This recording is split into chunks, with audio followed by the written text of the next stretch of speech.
মা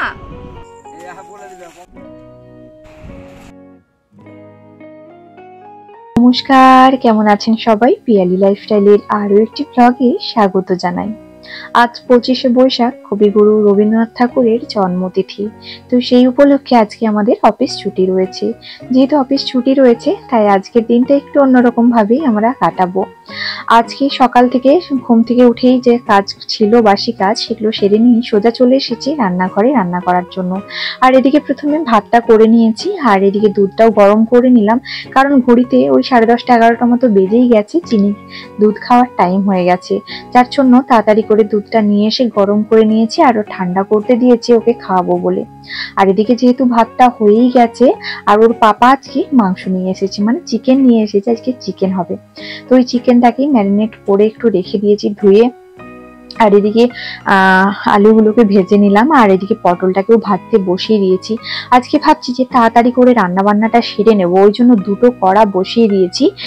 কারণ একদিকে মাংসটা করব, আর একদিকে ভাজাভুজি আর ওই যে পোস্ত করব ওটা করে নেবো। কারণ আজ বিকেলে চলে যাব ও বাড়িতে চলে যাব যেহেতু, ওই জন্য সবকিছু গোছাগুছির আছে।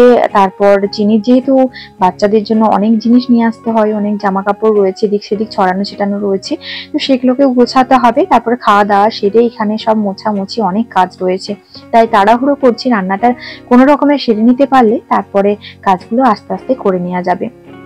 আর এদিকে আমি মাংসটাতে হলুদ, একটু তেল, পেঁয়াজ, আদা, রসুন সবকিছুই মাখিয়ে রেখে দিচ্ছি। কারণ মশলাগুলো যদি মাংসর মধ্যে মাখিয়ে রেখে দিই না, তাহলে একটু কম তেলে রান্না বান্না করা যায়। আর আমি এইভাবেই রান্নাটা করি, কম তেল মশলা দিই।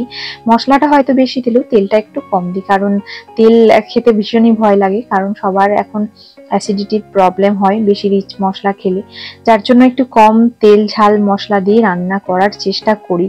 আর এদিকে আমি মাংসটাকে ম্যারিনেট করে একটু রেখে দিয়েছি, আর এদিকে পোস্ত ওটা বসিয়ে দিয়েছি। ঝিঙে আর লাউ ডাঁটা আর আলু, এই তিনটা দিয়েই পোস্ত করছি। কারণ আজকে যেহেতু চলে যাব, তাই ওই ঝিঙে লাউ ডাঁটা সব ছিল একসাথে, সবকিছু দিয়ে পোস্ত করে নিচ্ছি। কারণ বেকার ওগুলোকে নষ্ট করে লাভ নেই, তাই একসাথে পোস্ত করে নিচ্ছি। ওইদিকে একবার পোস্তটা বসিয়ে দিয়েছি, আর একটু কম আঁচ দিয়ে। আর চিনিকে এখন চলে যাব দুধ খাওয়াতে, স্নান করাতে। কারণ এখন না ওকে স্নান করালে আর আমার রান্না করতে করতে প্রায় 12টা 12:30 বেজেই যাবে। ওকে আর আমি স্নান করানো, দুধ খাওয়ানো, ওই সবগুলো করতে অনেক দেরি হয়ে যাবে। তাই ওই পোস্তটা একটু বসিয়ে দিয়ে আর আমি চলে গেছিলাম ওকে দুধ খাওয়াতে। তো দুধটা খেয়ে নিয়েছে, আর ওর পাপা আজকে এখন দোকান চলে গেছে। আর যেহেতু ও একা রয়েছে না, প্রচুর দুষ্টুমি করে যাচ্ছে। আর এখন আমি ভাবছি এখন মাংসটা একটু বসিয়ে দিয়ে, একটু মাংসটা কষানো কষানো হয়ে গেলে তারপর জল দিয়ে ওকে আমি স্নান করাতে যাব। তারপর তো নিজের স্নান করা রয়েছে, তারপর ওর সমস্ত কিছু জিনিসপত্র কাঁচা রয়েছে। তারপরে ভাবছি যেহেতু আমি আজকে চলে যাব, তাই আজকে ঘর দুয়ার গুলো একটু মুছবো, সবকিছু পরিষ্কার করব। তাই অনেকটাই লেট হয়ে যাবে, জানি না কতটা লেট হবে। তার মধ্যে আবার ওকে টাইম করে খাওয়াতে হবে, সবকিছুই রয়েছে। তো চেষ্টা করছি কতটা তাড়াতাড়ি রান্না করে ওইসব কাজগুলো করতে পারবো জানি না। আর যেদিনই মানে যাওয়া, আমরা প্রত্যেকবার এলে আমি পরের দিন সকালে যাই, আজকে ভাবছি যে বিকেল বেলায় চলে যাব। কারণ সকাল বেলায় যেতে বেশ অসুবিধেই হয়। আর ওর বাবাও বলছিল যে আজ বিকেলেই চলে যাও, কারণ সকাল বেলায় ওই রোদের টাইমে যেতে, ওকে তুলে নিয়ে খাওয়াতে বেশ সমস্যা হয়। তারপর এখান থেকে গিয়ে আবার সাথে সাথে ব্যাগপত্র নামিয়ে স্নান ধান করে আমাকে অফিসে বেরোতে হয়। তার থেকে বাবা আগের দিন যদি চলে যায় না, আগের দিন চলে গেলে বেশ একটু বিকেলে চলে গেলাম, ভালোভাবে সুন্দরভাবে যাওয়া যায়। তো চেষ্টা করছি আজ বিকেলের মধ্যেই চলে যাওয়া, জানি না বিকেলের মধ্যে যেতে পারবো কিনা। এইদিকে কি হয়েছে জানেন, মাংসটা তো আমি ম্যারিনেট করে রেখেছিলাম, আর ওইদিকে হাত লেগে আমার বেসনের মধ্যে মাংস জাম্বাটিটা পড়ে গেছিল। আর সেই মুহূর্তে কলটাও চলছিল, মানে জলের কলটাও খোলা ছিল, আর মাংসের জাম্বাটির মধ্যে জল হয়ে গেছিল।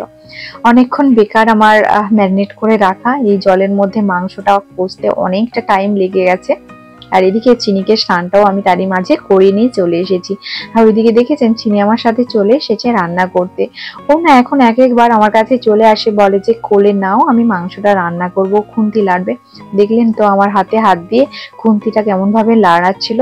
তো এইভাবে ওর সাথে দুষ্টুমি করতে করতে আর আমার রান্নাটাও প্রায় হয়ে গেছে, মাংসটা কষানো হয়ে গেছে। তো কেমন একটু ফ্যাকাসে লাগছে তাই না?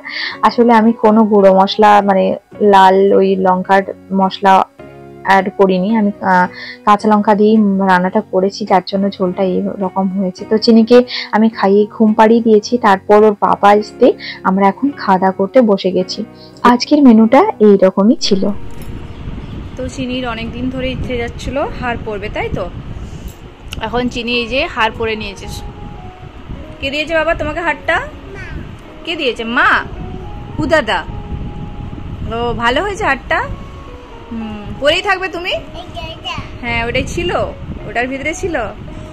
হ্যাঁ হ্যাঁ, আর ভালো হয়েছে হারটা। ওটা খুলে দিতে হবে তো। খুলবে না? পরেই থাকবে? ভুঁ করে চলে যাবে পরে? কোথায় যাবে? হুদাদার কাজ? কোথায়? ঠিক আছে রাখো, আমি চলো যেতে হবে তো, দাদার ঘর যাবে তো? কোথায় থাকবে?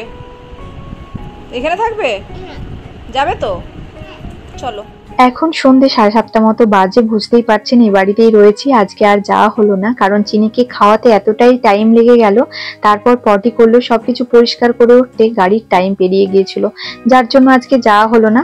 ওই কপালে রয়েছে কালকে যাওয়া, আজকে বেরোলে কি করে যেতে পারবো। আর এতটাই সন্ধ্যে থেকে দুষ্টুমি করছে, এখানে উনুনে জাল দিচ্ছে, সে সেখানে চলে এসেছে, বলছে আমি জাল দেবো তুমি সরে যাও। তো এই দুষ্টুমি করছিল, আমি ভাবলাম যে একটু ক্যামেরায় ক্যাপচার করে রাখি, যেহেতু ওর বাবাকে দেখাতে হবে, যেহেতু ওর বাবা এখন বাড়িতে নেই। তো ওই জন্য একটু ক্যামেরা বন্দি করলাম, আর ওকে বললাম যে তোমার বাবাকে ভিডিও কল করে দেখাচ্ছি, তোমাকে বকবে, বলতেই যে সরে চলে এসেছে এখান থেকে। তো এখন আমাকে আবার রান্না বান্না একটু করতে হবে, ওর জন্যই ভাত করবো একটু প্রেসার কুকারে করে। তো এখানে এসেছি আমি রান্না করতে, আর ও ফ্রিজ থেকে আমার সমস্ত সবজিগুলোকে কিভাবে বের করে ছড়িয়ে দিচ্ছে দেখতে পাচ্ছেন, কতটা দুষ্টু হয়েছে। কোনো টাইম মানে একটা সেকেন্ডও স্থির থাকে না। তো এইদিকে ওকে নিয়ে আমার চলছে, আর এদিকে আমি ওর জন্য ভাত বসিয়ে দিয়েছি, আর এই আমার জল গরম হচ্ছে একটু। তো যাই হোক, আজকের ভিডিওটি কেমন লাগলো অবশ্যই কমেন্ট করে জানাতে ভুলবেন না। ভালো লাগলে লাইক দিয়ে দেবেন, নতুন বন্ধুরা অবশ্যই চ্যানেলটিকে সাবস্ক্রাইব করে পাশে থাকবেন। সবাই ভালো থাকবেন, সুস্থ থাকবেন, দেখা হবে খুব তাড়াতাড়ি।